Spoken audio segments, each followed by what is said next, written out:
Good afternoon and thanks for joining us. I'm Judy Simpson. As always, on the fourth Wednesday of the month, I'm joined by Mark LaBarr, conservation biologist for Audubon, Vermont. And today we're going to talk about an important bird milestone as well as what raptors and other birds we might be seeing are doing during migration. Nice to see you. Always great to be here. All right.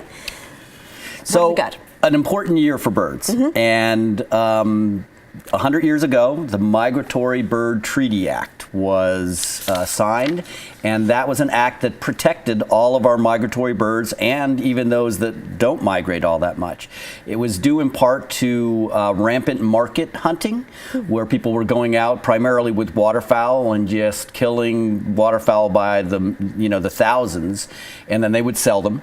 And so this act was passed, and it's basically the basis for all of our bird treaties, a lot of our conservation efforts, a lot of the endangered and threatened species work. I probably should have mentioned it earlier in the year because it really is important and it serves as the backbone. Also, because of this, Audubon and the National Geographic Society and Cornell have declared this the Year of the Bird as a celebration for the Migratory Bird Treaty Act. And we've been actively trying to, again, bring awareness about how important this act was, but also just about birds in general and making people aware of, I certainly look at them and notice them around, but hopefully folks will be noticing birds more as a result of it. Well, sounds like these efforts have been successful. They really have. I mean, when we think of it now, most of our birds are protected. It's illegal to even have a feather or a nest in your house without federal permits. And some of the birds that we'll talk about today certainly benefited from this, and these are our diurnal raptors or diurnal migrants that are moving during the day. This isn't a raptor. This is a common nighthawk. And although I say it migrates during the day, people often see them right at dusk. This is a bird that's endangered in the state of Vermont. We don't have any nesting birds here now, but annually they move down the Connecticut River, and there's a dedicated group of people who go out every night at dusk and count the birds as they move down. I think they came pretty close to 1,000 birds that they saw this year, just in a brief period of time as they move down. So a great bird. Those white wing patches really stand out, and again, a bird that's benefiting from the Migratory Bird Treaty Act because it was recently listed as endangered. So what other birds might we be seeing migrating during the day? So the raptors, they're the big ones. They are the ones that come down, and they're the ones that are really visible when those north winds blow and the warm thermals. Not technically a raptor, but one that people see a lot, and it's really easy to identify: the turkey vulture. Right. And technically it's not a raptor because its talons are not as developed, but that V-shaped, the V for vulture, really tells us that this bird is around. And they're drifting. I was at my daughter's soccer game down at Mount Abe, and we had a whole kettle full of vultures moving along as they move down through Bristol. So a great bird, an easy one to see. Another big one during this time, and one that hawk watchers will look for, is the broad-winged hawk. Now, the broad-winged hawk is a smaller hawk that nests in the woods of Vermont. It's got those really big white tail stripes. That's a really good indication, and it's probably our most abundant migrant. Some of the folks down in Poultney, they have a hawk watch down there. They saw more than 10,000 raptors this year. Wow. And broad-winged hawks probably made upwards of 80% of those raptors. So they're a big one that moves through the Connecticut River Valley, down along the Connecticut River Valley, and they're fun to watch. Alrighty. And they primarily move, and I mentioned a kettle earlier.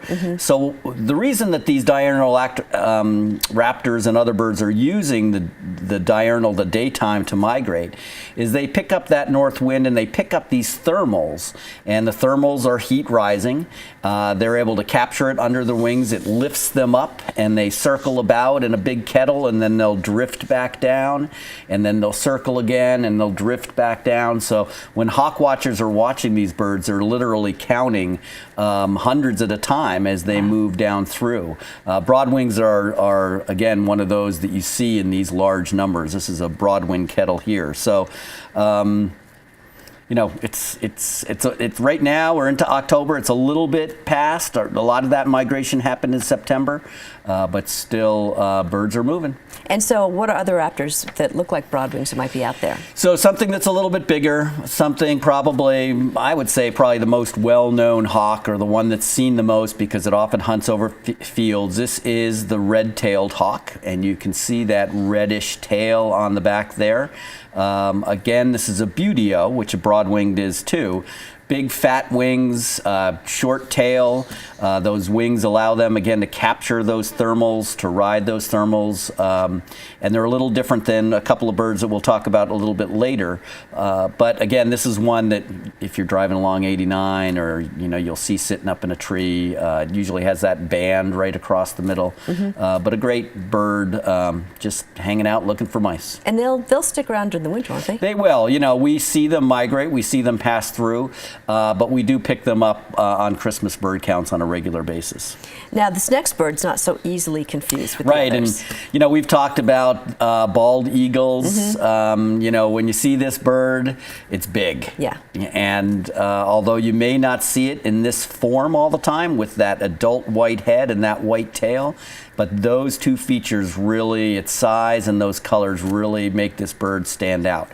Younger birds are just as big, but they may have different shades of brown and white mottling. Not quite so distinctive. With them. And people are seeing more and more of these. We're getting close to potentially, downlisting, delisting this species from the endangered species list here in Vermont. So it's really kind of rebounded. A bird that folks might confuse with the bald eagle is the osprey. And that's again because, they kind of have that whitish head, and a younger eagle might have some of these characteristics. But osprey have that crooked wing look. Yeah. So instead of being straight out, those wings kind of bend, and that's a telltale sign of an osprey in flight. Again, a bird that we'll see quite frequently when in years past that hasn't been the case. Right. So this is another recovered species. Again, the Migratory Bird Treaty Act, put a lot of these things into motion. Osprey are now, they used to be, not maybe 20 years ago, there weren't that many of them, and now there's almost too many for us to keep track of throughout the state, so they're doing really well. All right, what are some of the distinctive characteristics in some birds that we can look for? So, smaller hawks, okay? So I talked a little bit about the buteos, and we're entering another group of hawks. And these are a little harder to distinguish. Yeah, the two that I'll talk about here. These are called the accipiters. There are woodland hawks. So anybody that has a hawk show up at their feeder and finds a tuft of feathers, this can be the culprit. And this is the smaller of the two. This is the Sharp-Shinned Hawk. And in flight, you can really tell the difference between this and the next bird by that very straight tail. Not the edge of the tail, the far end of the tail. Flat. It's flat.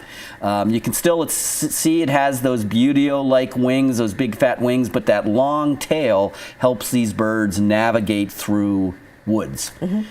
So they're, hence you don't see them as much as things like the red tails moving about. The next bird, which is a little bit larger, another accipiter, this is the Cooper's hawk. Okay. And you can see there how this bird has that rounded tail.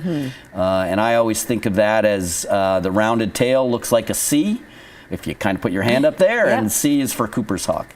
So another bird that is around. We see more and more of these. But again, if you're looking up at the sky and all you're seeing is a silhouette, you look for that longer tail and that rounded end for the Cooper's hawk. And now these are also woodland? Yes. So these are another bird that you would have in the woods.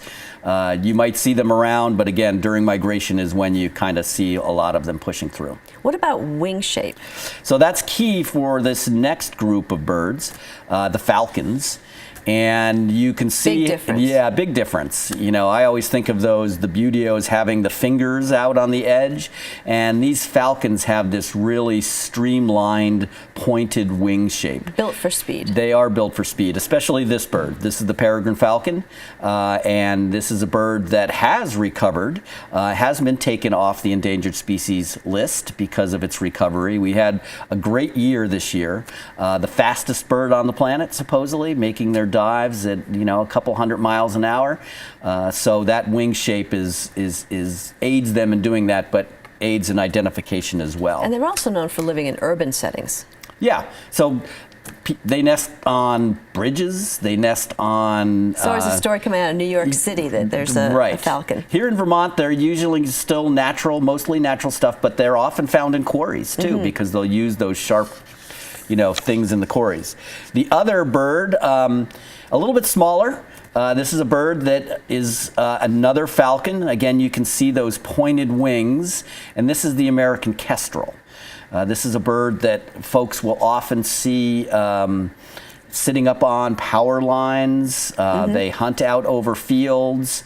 They're kind of a grassland obligate. They actually will often hover as they're out over the fields, but a great little hawk that during the summer months you can see throughout Vermont, especially the areas that have some kind of open ag and fields that they can hunt in. And speaking of open fields, I saw one of these recently, last year, and it's impressive. I mean, you can't miss it. Yeah, and they're very colorful. Once you see them, they've got some blues and some oranges, and they're a real colorful little falcon.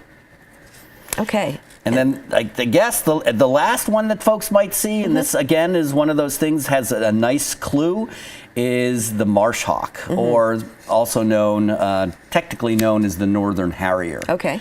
And they have that big white rump. They also have like a turkey vulture V-shaped wing, and they'll rock back and forth as they move over grasslands. The males are gray. This is either a female or a young bird. And again, if you get a glimpse of that white rump as it's flying along, that's that's your clue. Yep. All right, well, looks like we have some time for some viewer mail. Here's a question from Ms. London, and she says, this guy has been harassing my birds, especially the blue jays, and who harasses a blue jay, for over 2 weeks. He's out all day long, and my birds and squirrels have no peace at all. He even flies around when I'm out in my chair. So this bird is, again, we talked about this, the image that she sent in of this Sharp-Shinned Hawk. Okay, you can kind of see the tail down there behind, but I'm gauging it's a little bit smaller. It's got those thin legs and some of the facial features, and this is a bird that eats other birds. Yeah. So and it'll eat squirrels. So it's out there. It's in your backyard. It's tucked into the foliage, and it's something that is going to harass even the blue jays. All right, here's one from Kathy Shortsleeves of Pittsford. She writes, last week during the rainy days, my lawn was busy with robins and northern flickers digging for worms, bugs, etc.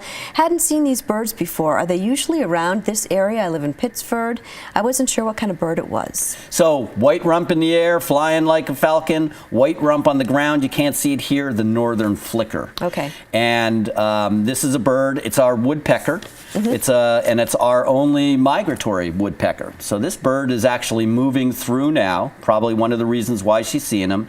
They do nest here in Vermont, but their populations have been declining, and you often see them on the ground. They are a ground-feeding woodpecker. And again, oftentimes you see them flying away, and you'll see that white spot on the rump, and that tells you that you got a flicker moving ahead of you. Our final question and picture comes from Gary Pittman. He says, we have a pair of house wrens nesting in a hanging plant, not in a cavity. The interesting part is that they built this nest as if it were in a cavity with a dome and a side entrance. So it's difficult to see here. You can see the wrens up there on the plant that they built the nest in, and he sent me a picture of the domed nest.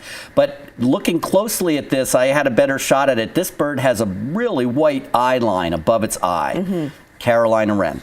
And so that is why this bird is using this vegetation probably, whereas a house wren would use a box. And sticks. And a lot of sticks with them as well. So again, they look very similar, but if you see a bird, especially if it's really loud and it's got a white eye line over its head, it's a Carolina wren and not a house wren. All right, well, thank you so much. If you have a bird-related question, please contact Mark. You can write to him at Audubon, Vermont, 255 Sherman Hollow Road in Huntington. The zip code is 05462. You can also email your question to Mark. His email address is mlabarr@audubon.org. Send Mark your questions, and he'll try to find answers for you on an upcoming edition of Bird Notes. Thanks, Mark. Always fun to be here. That's our program for today. I'm Judy Simpson. I'll see you again next time on Across the Fence.